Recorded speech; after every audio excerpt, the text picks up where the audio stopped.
এই তো সে কি এই ছুঁচো মারার মতো গন্ধটা কোত্থেকে আসছে? এটা থেকে নাকি একটু খেয়ে দেখি তো। তাই তো আমি শিওর এই নন ভেজ খাবারটা তো সহ্য হবে না, আমি খেয়ে নি। সে কি পেটে যাওয়ার আগেই মধুজম হয়ে গেল নাকি? দেখছি সকাল পেরিয়ে দুপুর হতে গেল, কিন্তু লাল্লানের চুলকানি যে এখনো গেল না। ওরে সাবধানে লাল্লান, চুলকাতে সব ছাল বাকলা উঠে গেলে তোকে আমরা চিনতে পারবো না যে।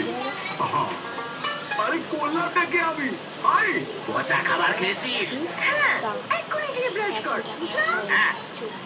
যা যা বলছি। কি আমার বন্ধু দেখি কিসের আওয়াজ? ওরে হোক না, এই ব্রাশ হবে না তোর কাজ, তুই অন্য কিছু দিয়ে দাও মাছ। এটা তো আমার ব্রাশ। হ্যাঁ তাই ভাবছি সুসুরে লাগছে কেন। দেখলি বাজারে গিয়েও ব্রাশটা কিনতে ভুলে গেলাম, এইটা দিয়ে বেঁচে